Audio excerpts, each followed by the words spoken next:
Okay, good morning, everybody. Just keep your microphones turned off while I present some items for lessons 3 and 4. So more or less, this will be the last time that we will going to have an online session with me, not unless we will have enough time towards the middle of December, in which we will invite Dr. Ted Isguera to talk to the whole class, and I hope you will be available also. So the purpose of meeting online is to show you some parts of your lessons 3 and 4 that needs your attention. It might be possible that when you read the lessons, you might need some assistance to explain some of the activities because especially in lesson 4, you need to work with the other members of the group, so it might be difficult for you, especially if your connection is very weak and your only means of communicating with your group mates is through text or call. But anyway, I will still answer to all your concerns. If you are going to message me, tubagon ko pagyapon na, I will still provide assistance and monitoring until the end of the semester. Sige, I'm going to share the slides. You just reserve your questions later after I am done with the presentation. Can you see my slide? Reply sa kajot. Can you see my slide? Yes, sir. Yes, sir. Okay, let's continue. It's dated November 29, 2021, Monday. For the purpose of recording, we are having an orientation for lessons 3 and 4. That is because I'm not going to provide any summary lecture for these lessons because basically, nahatag ko naman ang summary lectures for lessons 1 and 2. This time sa 3 and 4, I will ask you to do it on your own. So let me share with you first, how are you graded in the major output of in the course, no? It's not the Google Classroom, it's not the documents that you will going to return to me, which are found in the module, which I did not require. So I think it is very important for you to understand what are those things that I need to see in your digital portfolio. So based on the orientation video that I sent to you, my concerns are on the following, no? The design, the content, the integrity, aesthetic, and log impact. When you say design, this refers to the arrangement. No? Design and arrangement are two similar words. So this refers to the arrangement of all the visual elements, audio and visual elements, all the multimedia elements that are found in your digital portfolio. So meaning to say, it's not enough to simply upload everything there na nagkalandrakas, no? That's the reason why that I kept on kind of giving reminders to designers and team leaders na if it's possible, use one tab per lesson, no? Para dili magkatibulaag. So every time your target audience, ako man ang isa sa inyong target audience, and eventually you will going to share it with your teachers and those students who are taking this course nga under kang Ma'am Esperon, pwede ninyo i-share sa ila, no? I think they are using a different modality. Makita nila how well you have arranged the elements according to our module, no? Makita nila from tab 1, mo dito ang content for tab 1, which reflect lesson 1. So, yun, ana. So design is very important to me.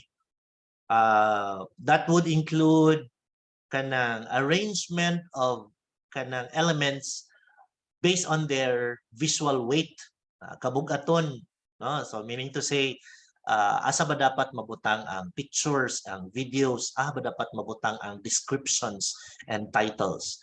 I understand that some of you here had designed mga publications already, kato inyong ipakita, no? I'm so glad that you have shown me that one. Wala ko to siya nakitaan. So if you are one of those who designed the publication, that has kanang proven something na some of you are already good in arranging and designing mga simple layouts. And second is the content. So content would mean what is in your digital portfolio. No, bilisan enough na everything will be visual. Pictures, photo slides, or slideshows, or mga link from YouTube. There are things that I need to read. Okay, these are the reflections of learning. These reflections of learning are in the form of mga analysis, pwede po siya implications of the things that you are doing in the class, implication to you as a student, an HRM student, or as a future hotel and restaurant manager, or probably safety officer. So meaning to say, dili lang ang design, I will also look into the sense, no? When say content, mo gina ang sense. Kung sa bagay inyong gibutang dito, no? Number 3 is on the integrity. Now, you might wonder what it is. The integrity refers to the original ideas you placed, you uploaded in your digital portfolio. No? Take note that gahuna-huna siguro karon nga dapat kuan jud patsyada gid kaayo sa pananaw ni sir ang atong digital portfolio. You have to understand that beauty is relative, no? You might have that thinking na pag colorful kaayo beautiful, pag moving tanan it's beautiful. Take note, walay beautiful diri no, aesthetic as number 4, but the integrity, what I am referring to are original elements. Kinsa nga mga pictures, mas mayog inyo nga mga pictures that you had taken in the past. Pwede magamit in the reflective statements, magamit in the outputs, magamit in the describing yourself. I would rather kanang see or view the multimedia elements in your digital portfolio. Kamo ang mga tao akong makit-an, no? I like it when it's original. If you have illustrations, kana, no? I-drawing, if there are some of you who can draw well, ipa-drawing, let them make designs. Wapo kita pangimuon nga mga background, no? Mga background, mga templates for your digital portfolio. Si sir, wala mo kay ika-contribute sa among grupo, pero may ko mag-guitar. O, sige, play a song. Because a digital portfolio, pwede diha na ay mag-play of song. Once you open the tab, mutokar ang music. And katong nag-guitar, katong nag-flute, katong nag-keyboard, kana we can use that as one of the elements of your digital portfolio. Integrity refers to originality. Originality of the content. Integrity and creativity. Creativity are your styles. Diyan na siya mo fall sa number 4, which is aesthetic. No? So, ang aesthetic niya, anything that appeals to your eyes or to your ears, but majority gid sa eyes, meaning to say, isang tingin pa lang, makita mo na ang simplicity and beauty of your work, or probably exhaustive ang sulod, meaning to say, malingaw ang imong target audience to read the different learning experiences of the owner of the digital portfolio. Aesthetic na yung mga pakulo, probably na ay mga GIF di agad-agandagan on your digital portfolio, no? Kung ay makadiscovery karon once you open the digital portfolio, na ay mga magic wand nga galihok-lihok, mga flowers, mga bubbles and the like, kung na ay makadiscovery. And you have there the lag impact. The lag impact is the totality of the digital portfolio. So, mura na siya og kanang summary of the four elements I mentioned earlier. So, lag impact, or sa by other term, basically it's the when your target audience look at your digital portfolio, mao na siya nga ilang makita, no? Ang sex appeal, kung tao pa na siya, no? The appeal of your digital portfolio. So let's break down the rubric. So for arrangement or design, so 25% na sa inyong final grade. But actually final grade kay there are naa pa may mga 50% nga mga reflective statements na kung graduhan. So this is the 50%. So out of the 50%, naa siya 25% na arrangement or design. So what am I looking at in your digital portfolio? Mo na lang adherence to contrast and harmony, no? Nagbutang ka di og background nga puti pero ang imong text yellow, na sakit ka na siya sa mata. Now when we say contrast, mao ka na siyang kung ang background dark, so ang imong elements are bright, no? Kung black, so syempre ang text nimo either white, yellow, orange, kana siya, no?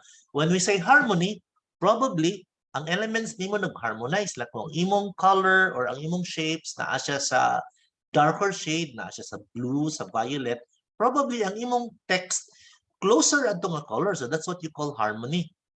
No, kung naa kay mga circular frames for imong pictures, naa kay mga shapes pod nga mga circular pod at the same time. Harmony na siya. So if you will put contrast of shapes, pwede ka na ay square nga frame, pero nasa kay mga lingin-lingin nga mga designs in your digital portfolio, pwede na siya, no? That's what we call contrast. Another one is placement of multimedia elements, meaning to say, I hope you understand kung dili ka anad og layouting ba, natay gitawag og eye movement pattern. The eye movement pattern will going to lead your viewer where to look first. Mo nang nakabutang diri, leading the eyes. So if you want your audience to look at the name of the group first, meaning to say mo to siya ang pinakadako, pinaka-colorful, pinaka-dominant. Dahil masunod din siya dito sa inyong profile with your faces and the details of yourself. So meaning to say, naanay guide. Pero ayaw butanging arrow. Kulbaw niya kayo ang digital portfolio kay na number 1, number 2, number 3. Meaning to say, you look at number 1 first, then you look at number 2. Subtle kaayo ang arrangement of the multimedia elements in your digital portfolio, in which, kana bang, when the eye moves from one element to another, ang tao nga katanaw, di niya mabantayan nga lakak. No, kulwa kay when I look at the digital portfolio, kay I was able to see all the elements pero wala ko nakabantay that my eyes was moving smoothly from one element to another. Bantayan ninyo siya kay it might be possible that in the arrangement of your digital portfolio, maglibog imong audience pa, mo tanaw una kay wala man siya nag-follow og pattern, dili siya letter T, dili siya circular movement, clockwise or counterclockwise, dili siya letter Z, naman na siya, no? Z movement pattern, T movement pattern, or circular movement pattern. In addition to that, user-friendly siya. Dili siya friendly user. User-friendly, meaning to say, when they look at your digital portfolio, dili siya pangutanan nga, ano wala mo ko'y makitaan? Okay nga, no? In yung digital portfolio na ay mga cues and there are guides. So, magamit dyan mo mga drop down. Kami itong arrow nga, triangle nga kung i-click nimo kay, ay pa rin mag-drop dayon ng elements. So, be sure nga naa siya guide. So, meaning to say, when we create our digital portfolio, do not simply put there the video or the link. Example, katong lecture ni Chief Melendez sa iyang bombing, no? Do not just simply put the link sa YouTube at tong iyang bombing nga talk. Dapat nagid sa title, labot sa description. Pwede pa kay butangan og date, kano sa nahitabo, and short description of the content so that the user, the viewer of your digital portfolio is guided nga, kuan day ni siya. One of the activities or lessons or activities in lesson 2. Yan na ba? You should be able to provide cues, guides, and hints, no, or descriptions to make your digital portfolio user-friendly. Again, daily friendly user. Last is pleasant to the eyes, meaning to say easy to view. Subot pasabot, nagamit ka to sa imong mga color contrast, no? So, unang tanaw mo pa lang, dili na siya sakit sa mata. What do you mean by sakit sa mata? If you check your color wheel, kana bang naa kay parehaning PowerPoint karon, it's violet dayon, naay light in the middle then darker on the side. Butangan bitaw nimo ni siya yellow, sakit kay ni siya sa mata, meaning to say ang background niya violet. Sa color wheel opposite ana niya yellow. Every time you open that, a few minutes or a few seconds after your audience kana bang look at the screen or the monitor, maghapdos na ang mata. Similar to green, dayon red, dayon ang text, kana sakit na siya sa mga mata nga color contrast. Kay in the color wheel, directly opposite man na siya. Orange o blue, kana siya mga sakit na siya sa mata. So, meaning to say, once your design of your digital portfolio is, let us say, 75% complete, ipakita gid sa group members nga, oy group member, mao na ba ni imong entry ay? At least maka-comment siya nga, oy classmate, kana bang sakit kay siya sa mata tan-awon kay kana bang sa kadugay na kung lutok kay hapdos na siya. So you may consider changing the color combination of your digital portfolio. And let us say, sir, wala gi sa among artist sa among grupo. Lima mi kabuk wa mo gipakaibalo oy. So I can suggest that you look for site designs, mga website designs. Sa website designs, may mga color combination inyong makitaan. So pwede niyo na i-follow kay magbugawas man na ang inyong choice ba. Dinagay na siya sa PowerPoint pod when you check for the design of your PowerPoint, na siya mga suggestions sa color combinations. So kung wala gyud nakahibalo, you can check on that. Next, content, no? Like I always say, important, that's 25%. What is important is its original, that means integrity and creativity. Dili din mo gawas ang inyong perspective and point of view. No? Unsay but pasabot sa mga perspective and point of view. Take note class, my education students had been doing kanang Google site. Mas bright pa sila sa ako karon. I love the idea when they played with their digital portfolio. Adto na kay puro man na I am, here is my, karon gwapo na kay mga digital portfolio kay they are kanang doing storytelling. Kanang it is as if there is a third person telling the story of every member of the group. Puha kay ano. That's perspective, no? That's point of view. Dili na siya mayong mo yun siya he or she. Nana, no? Kulba kayo. Okay, you can use your creativity, no? Pwede siya nga ang among digital portfolio kay murag newspaper type. Pwede na siya, you can do it like that. Another one is see to it that what is inside your digital portfolio are the essential elements only. Kulba kayo kung ang inyong gipangbutang sa digital portfolio are the activities in the module ba? It might be possible ngayon na inyong pagsabot when there are activities in lessons 1 and 2 inyong gi-screenshot and gibutang ninyo dito sa take note ha, dapat gyud maka-identify mo nga these are the only part which are essential. Usab bitaw to nag-state ko dito sa previous slide nga katong sa to user friendly at the same time o kani nga mga ideas no dinhi. That is because it might be possible nga once you posted the elements there, ang imong target audience kay mangutan nganong iya man ning gibutang ang kuan diri lecture on bombing unsa day relation niya sa lesson 2. Ingon ana so kinahanglan gyud that once you have placed elements there kay nana mo kay gingon niya kana lang ang ibutang, but I will accept mga creativity of the designers mga sir ibutang lang gud namin ni og appeal because kanang makadugang siya sa beauty sa among digital. Sige, I will allow you to put that in your, but see to it nga it is an essential element in your digital portfolio. Meaning to say, di rin basta-basta magbutang-butang, no? Kana bang you talk or you have agreed that some of the pages nga inyong screenshot or probably another website inyong capture, ibutang ninyo sa inyong digital portfolio because you realize that it is essential in the presentation of your learning.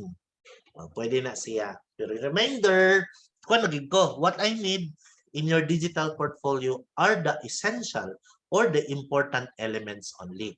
No, bisan pa og 100 kabuk activities in the whole module, dili ko na kinanglan makitaan because what I need to see is your learning man, no?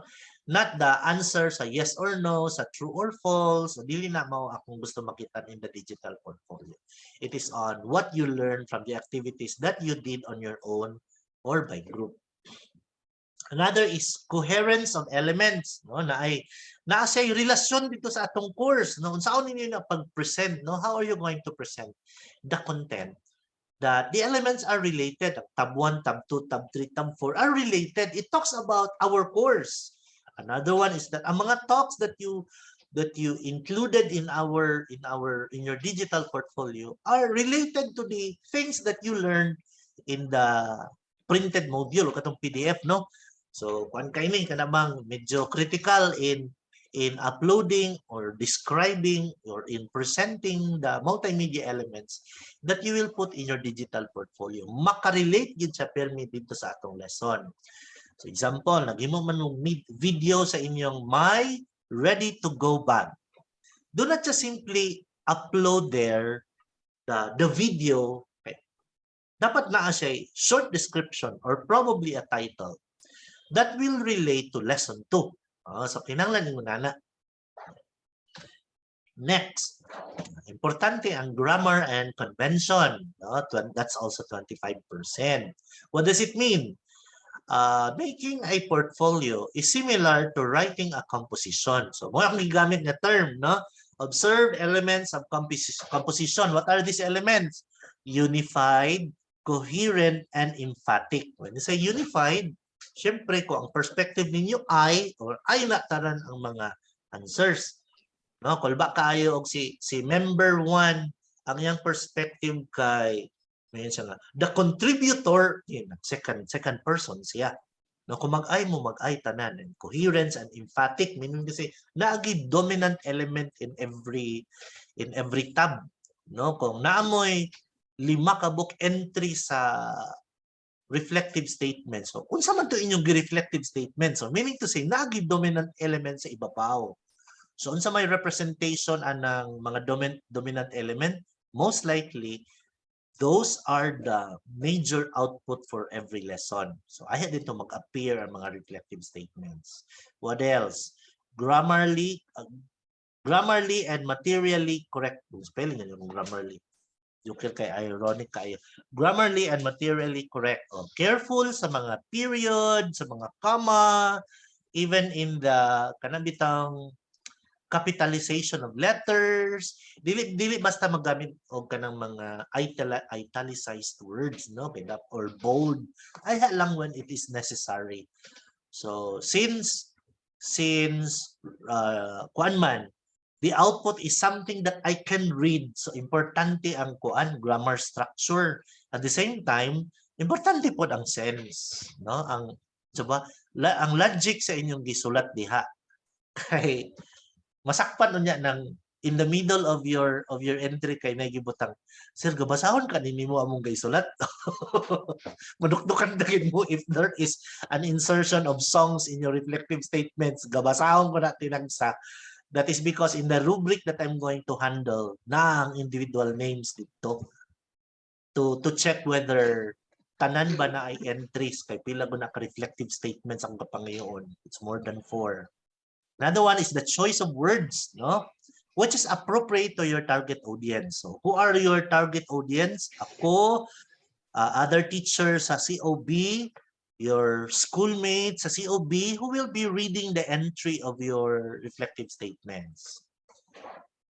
And lastly, katong evidences of learning. The evidences of learning are the reflective statements. No, the videos that you have uploaded, no, kinahanglan siya connected, sa clarity, kuan kayo kanang clear and comprehensible English ang nakasulat, no? Dili mag Taglish, dili mag Filipino. Because dili man ni siya Filipino subject, no? So English ang atong ibutang in our reflective statements. It should contain words describing the future applications of knowledge, skills, and attitude. So meaning to say, when we write our reflective statements, whatever it is that you learn in the activities as well as in the lesson, you should be able to mention that when I become, padulong. So meaning to say, when you learn about safety in the workplace, or what does it mean to you when you become a manager, an employee of a cruise or a plane or a restaurant, yan that's what we mean by application. Another one is dapat there is an implication. No, unsay meaning ana niya when you learn about bombing safety, what does it mean to you as a student in a university, as a future manager, as a future safety officer, or a citizen of your barangay? Yun ko, sir, ang amo bang reflective statement in lessons 1 and 2 kay wala ning katong application and implication. Take note, pwede pa man to ninyo ma-improve. Wala ba ako nag-check dito nga gigraduhan ko na diretso. I was just checking the content. The grading of your portfolio is dito pa gina sa end. once you are done, you are all fourth-year students, so I understand that you will soon graduate, no? Kung surtihon, mag-graduate, see to it that you should be able to complete the activities of your digital portfolio. Aron, kung paspas and you are able to end or to finish your digital portfolio by December 20, January na inyong grado, ay ma-upload ko ng inyong grado. Especially those katong na yung mga scholarship sa city, sa DOST, mind your requirements aron dili mo makuhan, dili magka-problema when you need grades. I have no problem with kanang uploading with grades. That is because your digital portfolio is very easy to check. The same time, I am using a digital format of my class record. Once I enter the scores for every tab, automatic mo gawas na siyang grado, no? That's how easy it is. Okay. Yan pa, kaya na yung galit na gubo. Ato sa ninyo mute. Si Aranggis, mute sa kay galit na gubo. Okay. There are activities in lesson 3 that require you to identify. I only ask you to identify 5.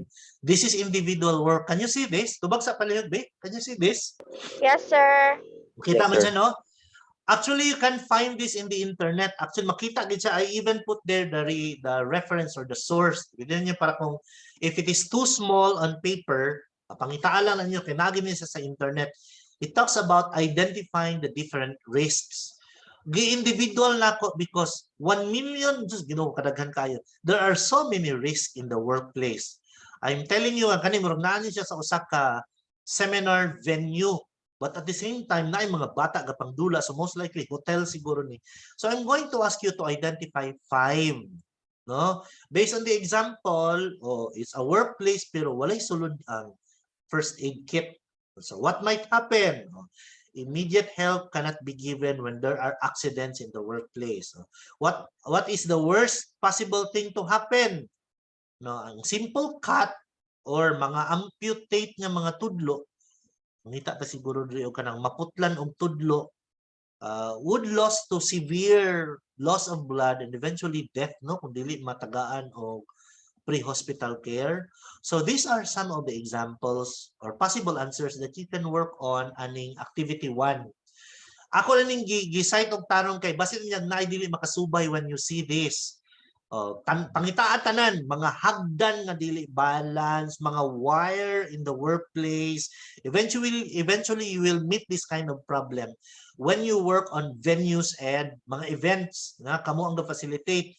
There are bangko nga mga kiang ang iyang mga tiil while you are doing the activity na naggamit og electronic bike or electric bike ingon ana, no? So you will fill up the table for this activity. Another one is ang activity ninyo requires you to connect to this link, risk assessment quiz. Kinahanglan sa to ninyo i-take ang risk assessment quiz before you can answer this. No? Tungod kay all of this activity will going to lead to the major output, meaning to say, if you will not pass through or dili ninyo ni buhaton nga activity, magkamamo mo diri na sa assessment, no, kinahanglan gid siya, no, kanang take time to answer this kay anyway, kuha naman siya, you can relate to images, dali naman kayo mo muriyak na inyong generation to pictures like this, dali na sa pag-answer. Ang quiz is online, pwede ra cellphone gamiton, and from there you can already answer this. So activity 3. So activity 3 is individual work, but this is pambalay, pambahay, meaning to say you will not work on a plan for a hotel, but you will work on a plan for the home. Example, tubagon ang pangutana, who are at risk sa COVID kinsa man? Meaning answer siguro ani, the elderly. Ayaw pagbutang diag elderly kay dapat nganlan nimo siya. Si Lola Maria. Lola Maria is the grandmother of the family. Living with us kay extended family ang among pamilya. who is still Mama Perla. Mama Perla is at risk because Mama has comorbidity. Pwede na ang mga answers diri, no? Who are at risk. Dayon, Papa Jose. Papa Jose has comorbidity, di pagyud ga pa vaccine. Kana, those are your who are at risk. Little children, those with special needs, na cancer and the like. I think you can move to the second parts of the of the table. You provide them with answers. Kaya anyway, questions man siya. What will most likely to happen? Ayaw na siya inday-indaya pagtubag. When you got COVID, what is the worst case? Mamatay. Mo na siya ang worst case, no? What else? When somebody gets contaminated or compromised, kung may tabo, everybody will be compromised. Those are mga worst things to happen. Ang nag-compromise sila agan nga pag umangkon, iyang ikuan takdan tibuok barangay kay laagan man siya. No? So those are some of the answers that you can write here. Before you will proceed to your crisis management planning. But in your crisis management planning, PowerPoint ang gamiton. So kaning output sa activity 3 mo reflect sa assessment. So if you look at this, PowerPoint siya no, siya makabutang pangalan, section close, section code, or class schedule. Mabutang dayon ang assessment. What do you plan to do? How do you disseminate? Okay, that is for lesson 2. Kinanglan nagiyon ha, like I said, go through this aron maanad mo to identify what are the risks, unsa ang mga problema no when you have activities like this. So makaanad na mo identify, that is a risk, that is an unsafe act, that is an unsafe work condition. So ang mahitabo is kana. So how do we stop it? Muna din tong kanang how to avoid. Dili po dayon mag-take sa mo og risk assessment quiz to assist you on how to define basic term. Practice dayon in making planning. Ang inyo ding output for lesson 2 is a PowerPoint. Kung sa may isubmit, syempre ang PowerPoint, you will going to upload your PowerPoint in your digital portfolio. Dayon, reflective statements. No questions for lesson 3. Again ha, these are activities that I cited kay basig malibog niya. Then na I online, fill up the table, make the PowerPoint. That is the final output or the assessment activity that I require or that I give for lesson 3. No questions. Lesson 4. Ang lesson 4 is medyo, I do not know ha, the way I look at it, simple. Pero I'm not sure kung simple ba siya sa inyo. What I will require from you at the end of lesson 4 is only this one. Kanina yun. Service Continuity Planning Roadmap. Siya tables for you to fill up. Saan siya, sir? Siyempre, basahon man niyo ang module, no? In your module, makita ninyo ang guide. So, meaning to say, numbers 1 and 2, nana siya reference dito what to write in numbers 1 and 2. Kung ano yung pangalan, no? Napoy guide, number 3, or read about number 3. Unsa tong number 3? Unsa ang number 4, number 5, number 6, 7, and 8. So, this is how you're going to fill it up. Ihatag na ko ang soft copy sa Word document aron inyo na lang i-encode. Kaysa inyo sang isulat, i-print isulat, then scan. Trabaho sa mga kain, no? So, ang soft copy na lang sa Word document. I will send it in your group chat. Okay. Other than that, naasan mo yung activity 1. Kami man to ang major output, no? But before you will go to this part, agisa mo sa activity 1. In the activity 1, you will do this by group. I hope makamanage ang grupo, no? Pwede mo magkaugaling ng Google Meet, magkaugaling ng Zoom session, pwede mo magamit og another way to do it. Kung isog-isog nakapabakuna, you can meet if you like, physically meet, kung kaya, no? Or tawag-tawag lang. Answer una, then you will submit all your work to your team leader so your team leader can consolidate then pwede rin nyo ito pagod. So, what is the content here? Mo man ang mga naa dito sa table, no? Internal resources. Nara tong internal resources. So, these are your internal resources. So, meaning to say, the activities here will going to lead you to that activity. So, ingon nila sa inyong buhaton. So, kung sa may inyong mga human resources, na diri, room maintenance, sila ang galimpyo sa room sa ka hotel.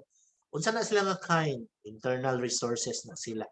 So what will happen if such element is compromised, panalitan, nagkasakit, nagka-COVID, or nabiktima sa disaster, nagkalinog sa inyong lugar, and the bridges are impossible to cross, dili pwede maka-cross ang mga tao, ang nahitabo, dili maka-report sa trabaho si room maintenance. So what will happen?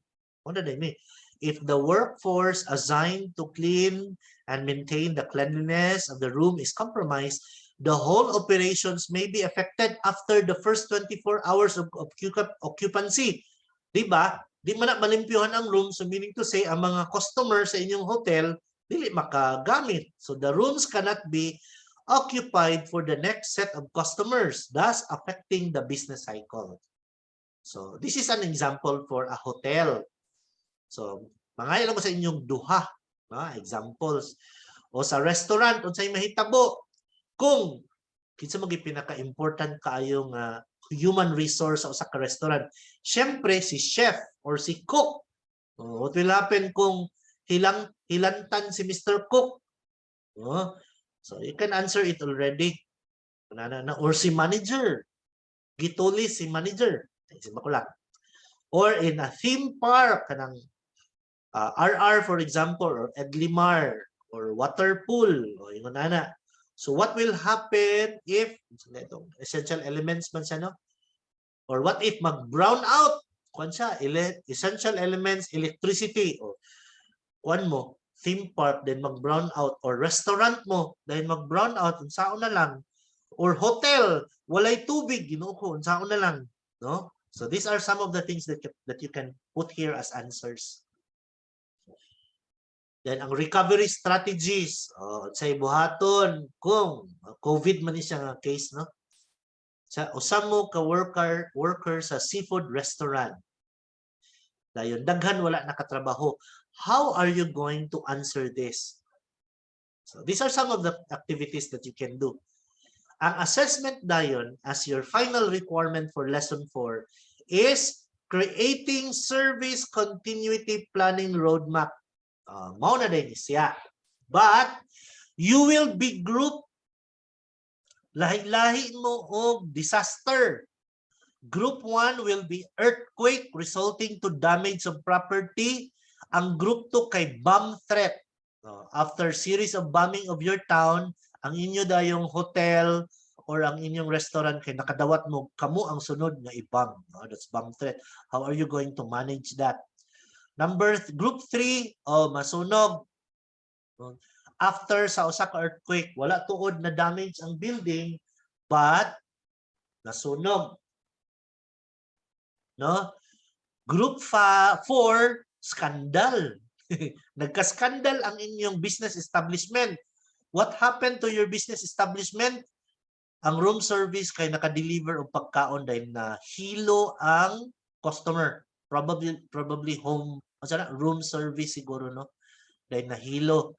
Dayon ang family member nag-post dayon sa social media, ni photo ang scandal na apektuhan ang inyong business establishment. Group 5, another scandal.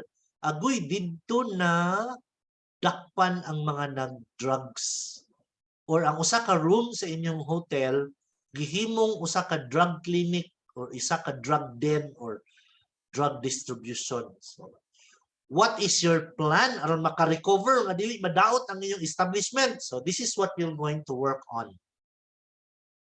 So ladies and gentlemen, I think I'm done in the orientation of lessons 3 and 4. Okay, you may open your microphones and your camera if you have questions. Let me know if you understood. Yes, Miss Chris. Please open your Miss Chris. Your camera. Sir, am I audible? Yeah. Okay po, good morning, sir. Clarify lang yun ako, sir, ha? Kay basin salimuang na po di sa group o sa section, sir, ba?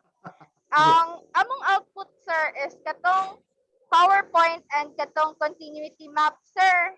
Yes. Pero, buhaton to na mo ang activity sa module, but it's not necessary to send man, di ba, sir? Correct. Okay, sir. It's Kay- not necessary nga makita nako sa inyong digital portfolio kay like I said, kuan man to developing skills man to. Kinahanglan sa gidun nyo buhaton. Otherwise, mo jump ka dito sa final output. Ang mahitabo, magsige kag basa dito sa lesson. Mas maitong you go through the lessons first aron makapangutan yun yung answer tong activity 1, activity 2. Ingon ani di ay aron when you reach the final output, doon na kay idea what to place on your slides. Like I said, Okay, ha, sir. ladies and gentlemen, pwede ko ninyo ilaron ang inyong module, dili nyo buhaton. But then again, you will have a difficulty in creating your final output of the lesson. Dayon, like I said, ang inyong teacher, gabasa manggod sa inyong output, I might wonder, ngano nagsalimuang man iyang PowerPoint? Ngano man ang iyang table, katong roadmap, dili mao ang content, probably because wala ni agi sa activities. Please go through the activities, kay that is your part. I am providing you orientations, kapangbutang ko mga videos from YouTube, to help you go through the different activities so that when you submit your final output, naagid siya'y relation dito sa lessons. Like I said, pwede rugod ko ninyo ilaron nga you will do the output immediately, but you have to consider that it might be possible that when you jump immediately to the assessment part, dili niya makuha ang content of the lesson.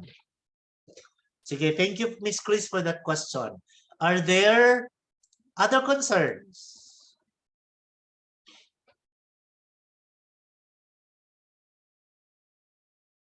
Kinsa pa gusto mangutana? Miss Chris, hands down ka na. Sige, pataas ka mo. Sir, last lang, sir. Sige, go. Kaya pwede pa lugar na mo ma-polish yun ang among mga answer, sir. Oh, yes. Mo na nakatsada sa digital portfolio, ha? Unlike Google Classroom. In the Google Classroom, pag submit mo, ito, yayay ka na if na-realize niyo ba? Kasi sir, gabasa man din na copy-paste na ba ito from a website. In your digital portfolio, even if you have published your work already, you can still edit your work. Hangtod gina mo yun mga sir, final na may na rin yung hilapti. Kay pag mo yun kay mo nga, yun ako nga, sige, I'm going to check your work January 5, payon sa January 10, mo na akong check. Meaning to say, kung mo edit mo sa inyong work January 11, dili ko na magraduhan. Kay take note, even if nahuman na ang semester, tagaan tapagid mong time. It might be possible nga nabong mo something better nga makitaan ba? O sige, upgrade lang yun, update your work. That's one good thing about a digital portfolio. Sige, others pa. Kumusta naman, mga leaders ba mo? Kumusta inyong members? Are they participating in the development of your digital portfolio? Naka-text ba? Naka-message ba? Naka-submit ba? Yes, sir. That's good. Among group, sir, kay okay ra, sir. Pero, napakoy gusto pa ipa-edit sila, sir. Pwede na. Actually, Chris, kung kamo ang leader, no, aron walang iwanan ba? In reality, when mo graduate mo and when you work, di makagusto nga imong mga kauban ma-behind sa inyong trabaho. You can help your members if you are good in grammar or in writing. Pwede mo nyo i-edit then ipabalik kanabang please add something sa imong second paragraph or third paragraph. Ayun lang isulat para sa ila. But you can always suggest nga ingon ni siya para ang atong trabaho na ay coherence ba pare-pareha. Even if we have different content, but the way we say it, magkaparehas. That's one way that the leader can help, can help the members of the group. Take note, 50% of the grade of your grade, final grade, is still the totality of your digital portfolio. But for example, kapoy man sad masigig follow up no. If you have a member in the class nga kana bitong doy kalima nagitawagan kapila nagi-message di man igo ra ka isin kanang let it be. Meaning to say ibutang lang iyang pangalan. Bahalag walay sulod. Ako na din bahala anak niya. It will not affect the totality of the digital portfolio no kay dako man kayong points ang kanang iyang plus sana appearance sa inyong aesthetic niya ba. So okay naman na siya nga out of 5 na isa diha nga walay entry. I understand. Meaning to say wala gina siya nakasubmit or wala nakasubmit on time. Nakasabot ako ana. If I'm going to give that person an INC, hulatan ko naman dahil nga iya nang i-complete. Luoy man po ipasolo siya no nga iya nang i-complete. So ingon na lang you work as a group kay like I said whatever it is that we work here in the academics ano inyong mga kung napa mo sa eskwelahan is a preparation to your life when you have your work outside the university. Di gid pwede magsulo-sulo mga inday o mga dudong kay what we do out there is a reflection of what we learned here. Pag tinabanga gyud kung if you are kind and you want to work with others, well and good. Patsada na siya nga values. If you want to go ahead kay bright yung sir, na sila kay dili bright, dili ka paniguro, bahala sila. No? I will respect that. But I would appreciate it much if karon pa lang na-acquire na ang mga good Filipino values ba. These are good Filipino values. We work together, we help each other because dili contest ang pagkuha sa grado. No? We learn from our classmates, we learn from our teachers, and we learn from the experts in the field. Sige, a few minutes more, 5 minutes more. Are there questions? Like I said, I will send this to your, I will send this to your email, ang lessons 3 and 4. I will also send it in your group chat. Ang mga activities that you need to answer, I will send you the Word document para dali na pag-fill up. Aron walay problema. By December 1st week, 29. Oh, so one no, dili na din mo hilabtan kay murag naay moratorium of all activities aron you can do all your requirements for your peace of mind. Yes, Miss Rami. I-turn on imong video, Miss Rami ha. Hi, sir. Good morning, sir. Morning. Regarding sa katong last part bitaw sa imong PowerPoint, sir, katong mga crisis. Yes. Sa grouping, sir ba? Wala man ka nag-emphasize or Kinsa ano kung 1, kinsa gyud ang 2, group 1, group 2. Oh, yes, sir. Kay numdum Magano mo na sa ko, sir. inyong votation, inumdum man to. Di ba naka-sequence dito ang unsay mga pangalan? Mo to itong subayon. Katong una sa choices mo to 1. Ang sunod mo to 2. Pwede rin po na ako ibutang karon. Ako lang para dili malibog. Sige, sige. Yes, sir. Thank you, sir. Okay. Okay, welcome. Last 2 minutes.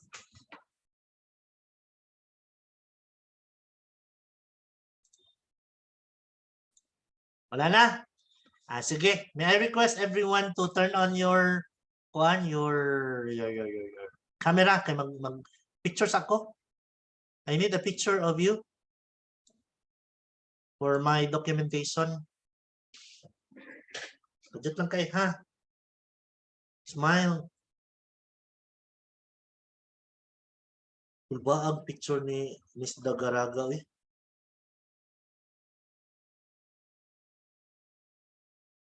James, ito na James. Picture man na yung ikuan James, eh.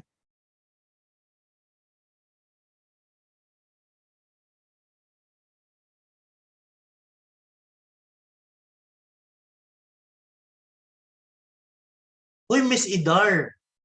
STI ka, no? Isa ka sa gitry na ako, atong yagi? Yes, sir. Uy, amazing. Diyan di taday ka. Sige. Ready? Smile. Marunong Miss James, oh. Sige. Thank you, everyone. I will open the group chat gihapon. Thank you, sir. Ito lang pangutana. Kung maulog pangutana, channel your questions to your group leaders. Sige, goodbye, everyone. Maraming Bye, salamat. sir. Bye, sir. Thank you po. Bye, Bye, sir. sir. Thank you, sir. Thank you, sir.